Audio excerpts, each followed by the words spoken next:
What's going on, guys? It's RPG Zeke here, coming at you with another episode of Sleeve This. This time we have an aggro deck list. That's right, if you like to not have friends, family, or other people to play with, you will sleeve this deck and you will bring it to every tournament you possibly can. Every locals you go to, people will literally cringe and suck air between their teeth as you walk in the room and they go, is that the guy that plays red aggro? Because that is you now if you sleeve this deck.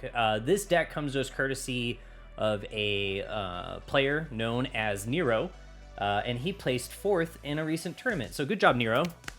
That's great. He made everybody hate him publicly, so that's always a good start, right?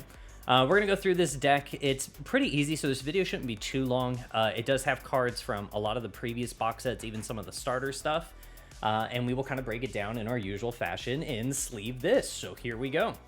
Let's go ahead and look at the ratios here. What do we got? We've got 35 spirits. So that's obviously an indication that we're typically playing an aggro list because it's mainly bodies. Whole point of aggro is you want to throw bodies at your opponent, see if they have answers, and if they don't, you win the game in like 2 to 3 turns. There's not a lot to it. So if your opponent's struggling with board establishment, they don't have a defensive tool to kind of keep you off for another turn or two, at that point, game's pretty much over. So it's really, really interesting. You're going to notice a couple things here before we even talk about the spirits in particular, and we'll kind of go through that as a further breakdown. So we've got 35 spirits, big bodies, all bodies. Nexuses, we've got 4. And then magics, we've got 11. So a couple of support things in there. Before we get into the particulars, let's just take a look at the list. So if we look at it at a glance, we've got a 1 cost 1 reduction. This guy can get played for 0. You're going to notice that theme in here pretty often.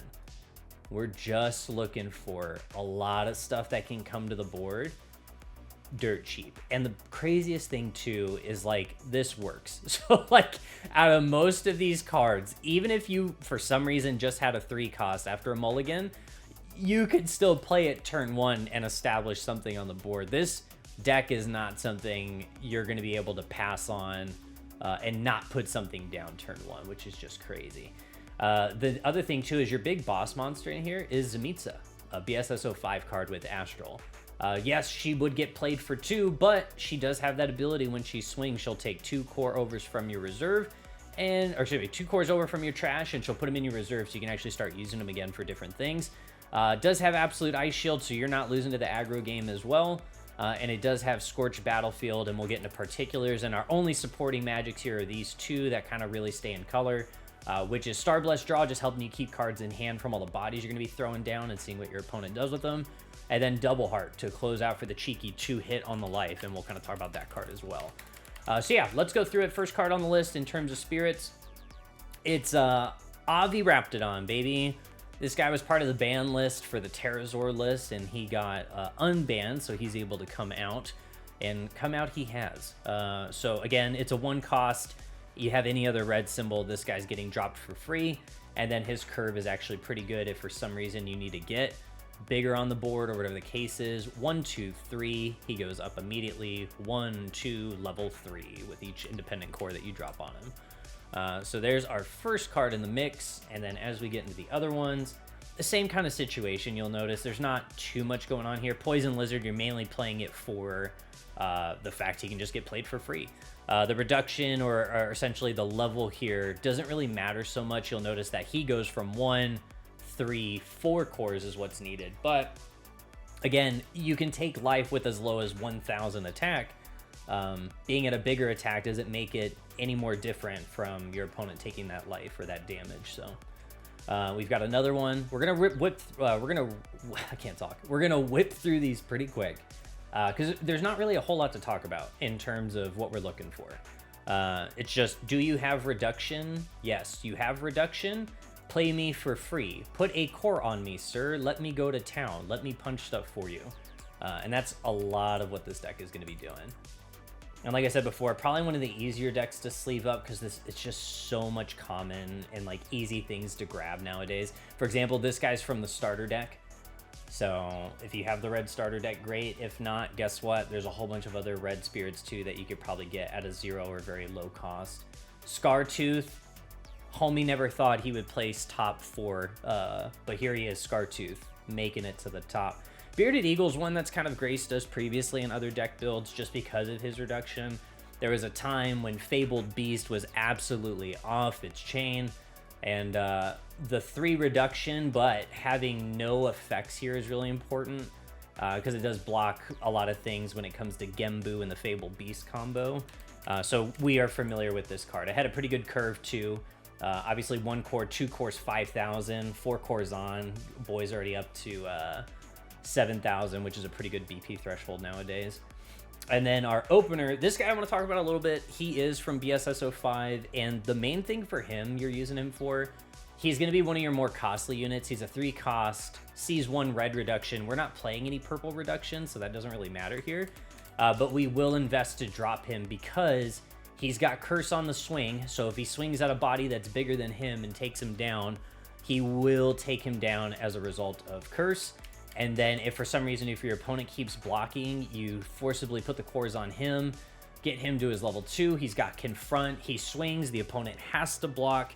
And then guess what? You've now opened up maybe the thing that was blocking you a whole bunch, and you're actually able to get in there and do some work. So pretty interesting, but this card has been paying back dividends quite a bit in the aggro lists, or even in purple red, as some people have already mentioned. All right, let's go to the next card. This one's pretty interesting. Dragno Guard, you can play him again for free because he's got 3 cost, 3 reduction. But when this, while this spirit attacks, destroy one of your opponent's spirits, or what does this thing do? I really didn't look at this beforehand. I've had it saved for a while, and I'm like, I'll look at just aggro. But I want to say Nero definitely put some thought into this. When this spirit destroys one of your opponent's spirits via comparing BP, select one of your opponent's nexuses and destroy it. Cool. So if for some reason you're just popping stuff in this situation and they're blocking whatever, you can just take a nexus down with it too. That's at level 1, 2, and 3, so that's pretty interesting. All right, what else we got? What else did you pack in here, Nero?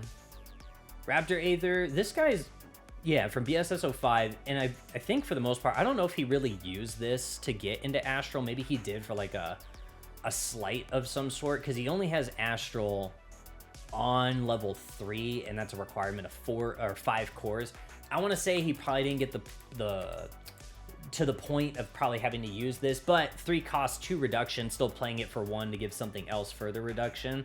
That's not bad. It's a 3 cost, so you can still play it turn 1, which is really cool, and it just helps you start establishing the board right out of the gate.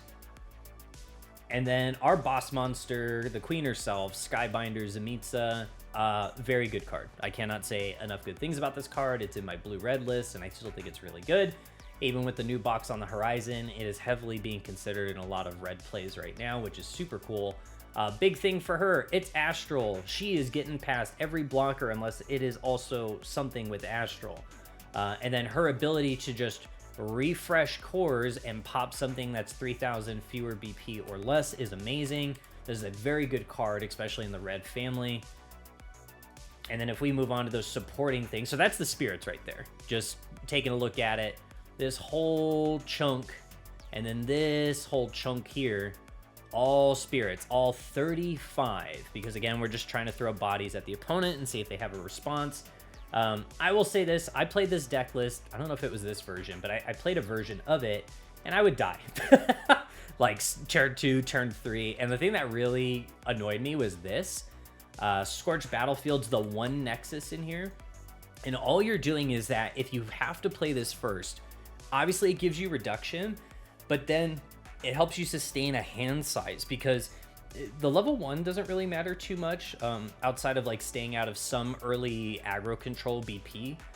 You can kind of get around that stuff during your attack step, but the main thing here is the level 2, right? So like 2 cores on, if you reduce your opponent's life, you draw a card. That's pretty big, because if you're able to start dropping 3 or 4 bodies in a single turn and you hit them once, even if they were to turn around and take 2 spirits out of the 3 you dropped, or whatever the ratio is, or whatever we want to say that they killed, whatever, you're able to still get another spirit.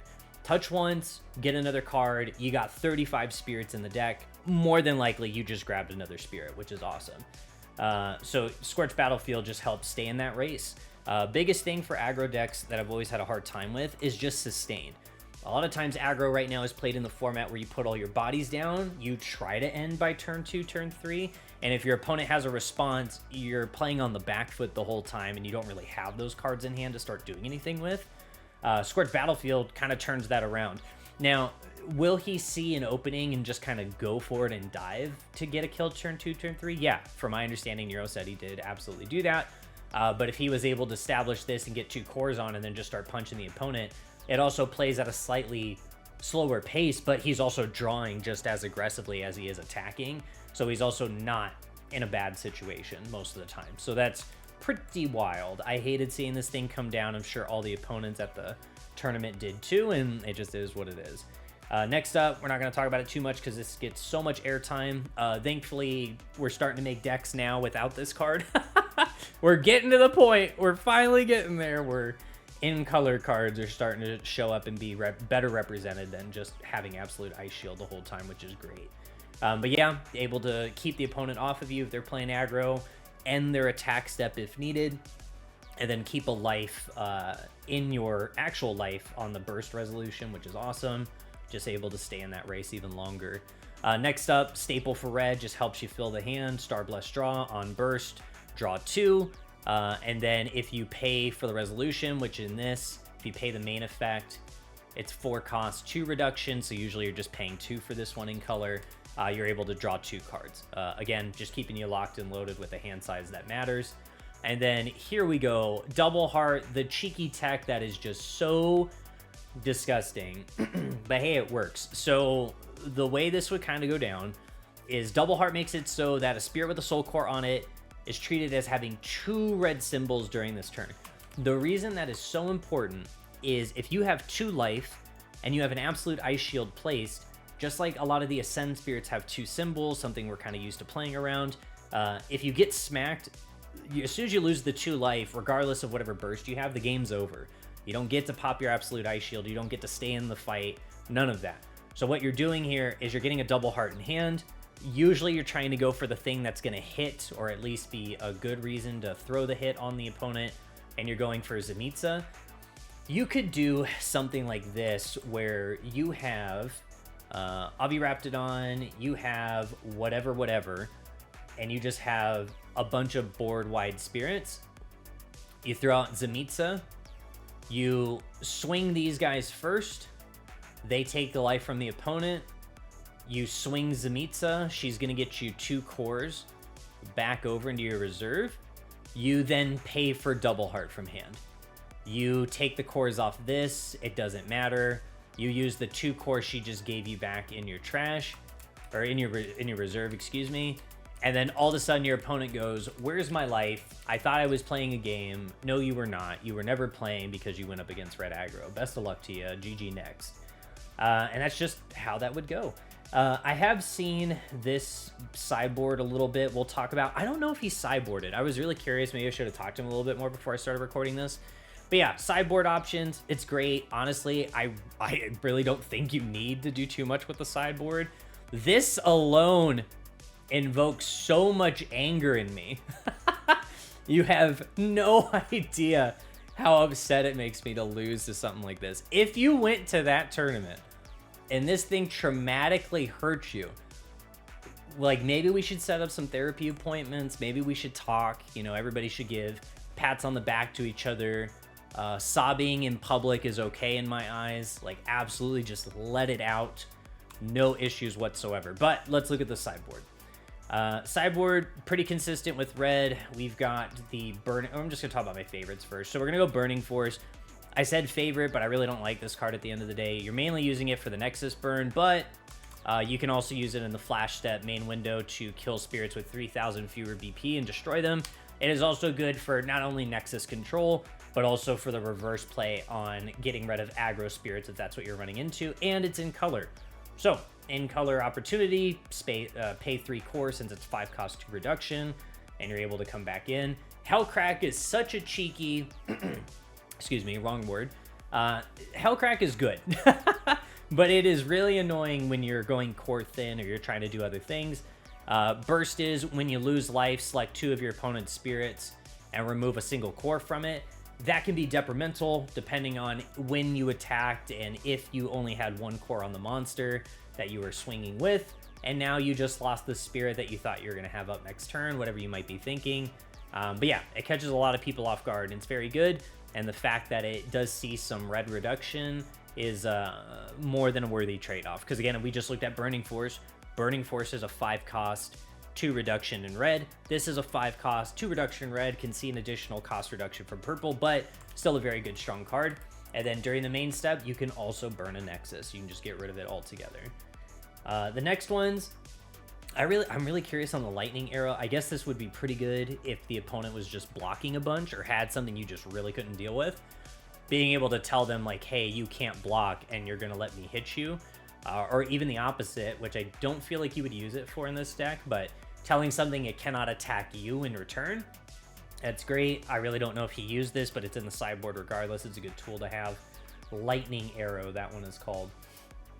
And then the last one, I could see this being pretty good in red aggro. Mainly for, again, just if your opponent kills something of yours, bursting and then just going again with spirits that you're establishing the following turn after they thought they got out of it. That's really good. With this one, very easy thing to proc. I still kind of have a love-hate relationship with this card just because of how easy it is to play. Burst when opponent destroys your spirit.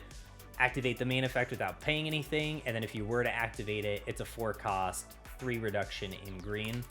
But the main, as it says, is you summon 2 Ant-Man tokens, exhausted, keyword there.